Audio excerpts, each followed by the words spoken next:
Aujourd'hui, je vous parle de ça. Et ça sont les enceintes d'Alex. Enfin là, il n'y en a qu'une parce que je n'allais pas vous montrer les deux, c'est les mêmes. Alex, c'est un abonné. Pour ceux qui suivent les réseaux sociaux, Facebook, Instagram, vous avez déjà vu passer ces enceintes et toutes les étapes de construction. Je vais vous les remontrer plus tard dans la vidéo. Mais Alex, c'est un abonné de la chaîne qui m'a contacté il y a quelques temps parce qu'il voulait se construire des enceintes. Et ça a donné ça. Alors on a discuté pas mal ensemble de son projet et on a abouti à cette colonne. Donc cette colonne, c'est une 2,5 voies, Twitter de grave médium. Ça fait 1,04 m de hauteur. On a à peu près 25 cm de largeur, 35 cm de profondeur. Donc c'est une belle colonne déjà. Ça fait à peu près 60 litres internes. Hein. Donc on a 2 cavités à l'intérieur, ça on y reviendra un peu plus tard. Une pour chaque boomer. Les haut-parleurs qui sont utilisés, on a un tweeter SB26 ADC, donc de la marque SB Acoustique. On a 2 graves médiums qui sont identiques, ce sont des SB Acoustiques également, des SB17 version aluminium noir en 8 ohms, donc SB17 NBAC 35-8. Alex, à son boulot, il a accès à ce qu'on aimerait tous avoir, il a accès à une CNC. Et donc il s'est fait plaisir. Donc quitte à avoir une CNC, il a usiné entièrement sa face avant. Et quitte à usiner une face avant, on a utilisé un guide d'onde pour le tweeter parce qu'il s'y prête très bien et qu'il y a des plans disponibles sur internet. Ce guide d'onde, il a été fait avec les plans Somasonus, disponibles sur le site Somasonus, je vous mettrai le lien en description. Donc c'est une version ronde 6 pouces et demi. Pour s'accorder en directivité avec le haut-parleur de grave médium ici, celui-là, comme c'est une 2,5 voies, ne fera quasiment que du grave, enfin en tout cas du bas médium grave. Quitte à usiner la façade, Alex il s'est fait plaisir également, il a usiné des petits motifs sur la façade ici, et ces facettes réfléchissent la lumière de manière différente d'une face avant plate, et c'est vrai que ça donne un style un petit peu sympa. On a également un léger chanfrein autour des haut-parleurs de grave médium. Donc face avant noire peinte. Les côtés, eux, ils sont plaqués bois foncé. Et l'arrière, on a également une face arrière noire peinte. Donc ici, l'embouchure des évents, elle a été usinée dans le bois. Mais les évents ici à l'intérieur, eh ben, Alex, il a autre chose chez lui, il a une imprimante 3D et donc il a imprimé ses évents à l'imprimante 3D et il a également imprimé son bornier. Il s'est fait plaisir avec son petit logo. Donc ces haut-parleurs SB17 chargés chacun dans une trentaine de litres, ça descend bas déjà, hein. On va descendre à 35 Hz, environ à moins 3 dB, je vous montrerai la simulation. Donc c'est une colonne qui descend bien. On a un petit peu de coffre parce qu'on a 2 haut-parleurs de 17 cm, donc ça commence à faire un petit peu de surface. C'est pas une enceinte démesurée, c'est pas une enceinte de sono. À la limite, ce qui va freiner cette enceinte, c'est le tweeter. Parce que lui, là, il est exploité au maximum de ses capacités. Niveau sensibilité d'ailleurs, vous verrez dans le filtre, il n'est même pas atténué. Donc pour ceux qui ont loupé les messages Instagram, Facebook, etc. sur les réseaux sociaux, je vous fais un petit time-lapse avec les photos qu'Alex m'a pris pendant la construction des enceintes. On se reprend après pour la mise au point.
Donc Alex, il a construit ses enceintes, il a mis les haut-parleurs dedans, il a tout installé, l'amortissant, etc. Il a laissé des câbles sortir par les évents, et puis moi j'avais plus qu'à faire les mesures et la mise au point. Enfin, ça, c'était en théorie, parce que je dois l'avouer, j'ai rencontré plusieurs problèmes avec ces enceintes. Déjà, elles sont démontables. La face avant est vissée par l'intérieur, la face arrière, vous l'avez vu, elle a des écrous, on peut la démonter. Ça, c'est un point positif, mais au niveau de la face arrière, je vous le montrerai sur d'autres images, mais pour visser la face arrière, Alex avait mis des tasseaux de chaque côté ici, sur lequel il s'est appuyé pour se visser. Sauf qu'il n'a pas mis de tasseau en haut, ni en bas. La face arrière, elle est assez ajustée, mais pas complètement. Et si jamais je descends au max pour laisser le jeu maximum en haut, j'ai une fuite ici.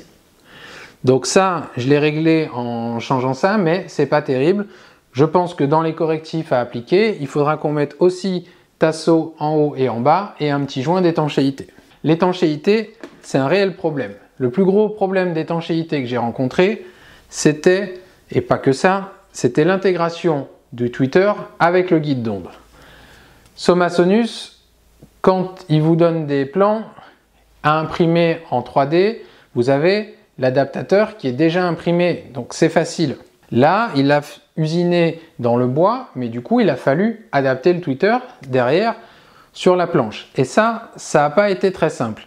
Donc, Alex, il avait prévu une fixation avec des pièces imprimées en 3D également, et il avait prévu le fast plug.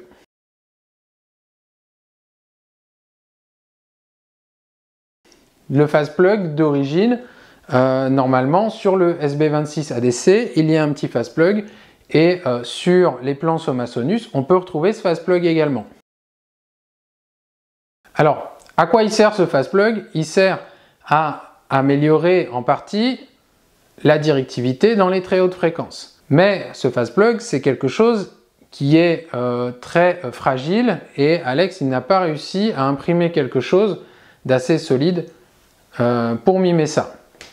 Il m'avait imprimé des adaptateurs. Il y en a un qui était maison avec une petite pointe ici et il y en a un autre qui était plat comme celui d'origine. Pour que ce soit assez solide, il les a un petit peu, il les a pas mis exactement comme le constructeur et du coup le fast plug était trop loin du dôme. Et ça générait des soucis, je vous montrerai sur les mesures. Donc, j'ai repris une de ces platines, on a cassé les pattes de fixation et on a mis sans fast plug. Finalement, c'est mieux comme ça. Sauf qu'avec ces platines imprimées en 3D, on ne voulait pas une surépaisseur entre le dôme et l'entrée du guide d'onde. Et du coup, on a quelque chose en plastique qui est souple. Et quand on vient se fixer sur le bois derrière, eh bien c'est souple. Même s'il y a plein de trous de vis, ça reste souple. Et sur une des deux enceintes, celle-là, eh bien j'ai des fuites. Il y a une fréquence sur laquelle il y a une petite vibration avec une fuite qui passe autour du tweeter et ça fait un bruit assez dérangeant. Je vous montre à quoi ressemble un SB26 ADC d'origine avec son fast plug. Donc si je vous montre, on voit avec la façade d'origine, donc on a le fast plug ici et ce fast plug il est très près du dôme. Donc quand on enlève cette face avant, on se retrouve avec le dôme comme ça.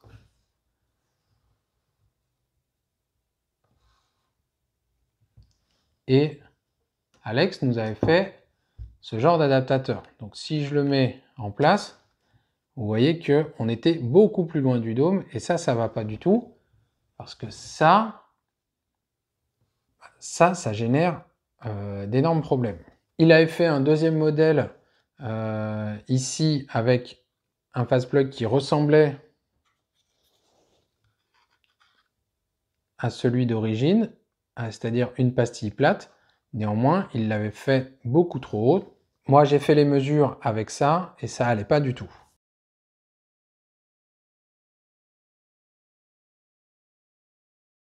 Donc, j'en ai parlé à Alex. Et son boulot, lui, c'est pas d'usiner le bois à la base, c'est plutôt d'usiner le métal. Il m'a fait 2 platines d'adaptation en inox. Un petit coup de peinture pour que ce soit plus joli. Les perçages sont respectés. Et ça, on va pouvoir le mettre comme ça. J'aurai ici quelque chose de bien plus solide quand on va le visser par l'intérieur de la caisse sur le guidon. Néanmoins, on va avoir un problème. Ça, c'est du métal. Et si vous regardez comment est fait le SB26, eh bien, on se retrouve avec les pastilles des borniers qui vont être en contact ici et le câble. Alors,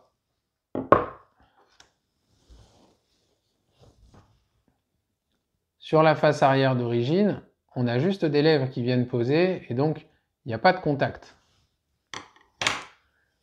Mais là, avec ça, on risque d'avoir un contact. Donc, ce que je vais faire ici, je vais isoler électriquement ces borniers. Ça, c'est un SB26 défectueux que j'avais en stock, donc c'est pas celui qui est dans les enceintes. Hein.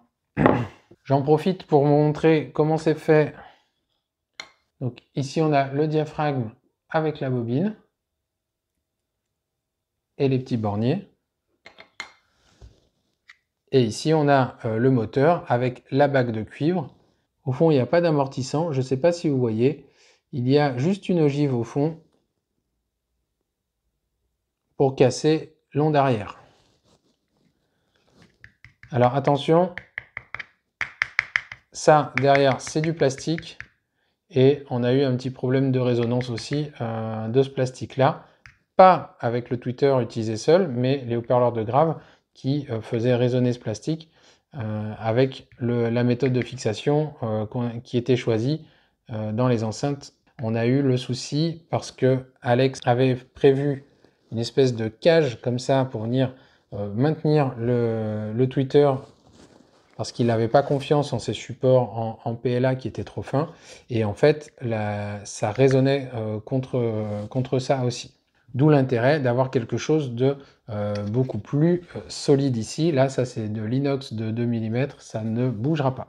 L'autre problème que j'ai rencontré avec ces enceintes, c'est qu'on a un joli guide d'onde. On devrait avoir un superbe raccord en directivité entre les haut-parleurs. Mais Alex, il a fait quelque chose qu'il voulait esthétique et il n'a pas forcément pensé à tout. Puis j'ai pas forcément pensé à le mettre en garde sur ces choses-là. La face avant, elle est un petit peu reculée. C'est-à-dire qu'on a un rebord avec le côté ici. Alors c'est un rebord qui est assez fin, mais qui dépasse. Et bien ce rebord, il crée de la diffraction. Vous vous souvenez, on en a parlé de la diffraction sur l'épisode de l'enceinte centrale 3 voies, sur l'épisode où on a fait les mesures et le filtrage. Je vous mettrai le lien en description. Et bien ici, on a le même problème. On a un petit peu de diffraction sur le rebord de l'enceinte. Pas trop entre le tweeter et le haut-parleur de Grave Medium, même si la suspension elle doit jouer un petit peu ici, mais l'usinage qu'a fait Alex doit être plutôt correct ici. Mais on va quand même avoir de la diffraction et ce qui me gêne le plus, ce sont les bords ici pour la directivité horizontale.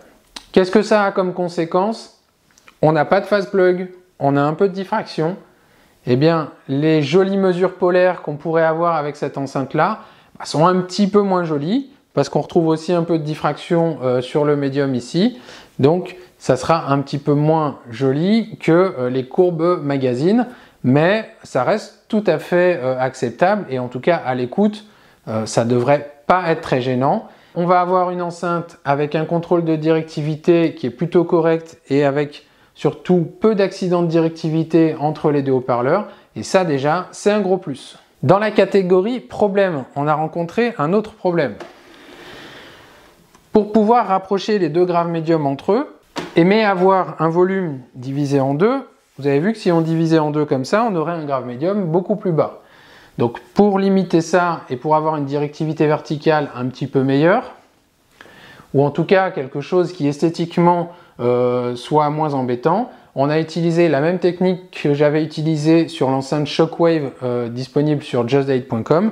On a mis un renfort, enfin Alex a mis un renfort en diagonale ici, vous l'avez vu lors de la construction. C'est pour ça qu'il est comme ça.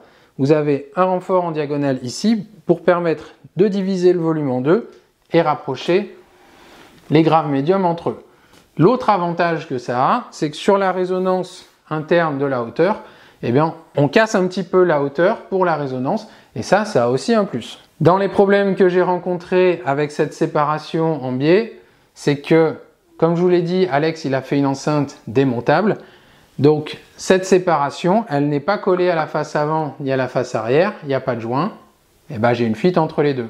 Alors, c'est pas très grave quand les deux haut-parleurs marchent ensemble parce que le volume se couple, mais c'est un petit peu embêtant. Peut-être qu'il faudra qu'on revoie l'étanchéité entre les deux, ou alors, carrément, on ouvre cette séparation de manière à faire un volume complet.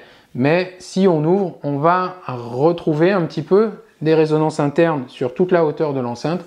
Et plus l'enceinte est haute, plus la résonance est basse dans le grave, et plus il faut d'amortissant pour l'amortir, plus elle est pénible à gérer cette résonance. Alors que là, c'est comme si on avait une grosse biblio, c'est un petit peu plus simple à gérer côté amortissant. Donc, on va essayer de garder ces deux volumes distincts. Ça nous aidera pour le côté résonance interne de l'enceinte. Pour les mesures, j'ai placé l'enceinte à peu près à mi-hauteur entre le plafond et le sol, et j'ai mesuré le tweeter et le grave médium comme si c'était une petite deux voies. Et ce grave médium, j'ai récupéré la mesure dans ma simulation de filtre. C'est cette mesure que j'utiliserai pour le deuxième ici.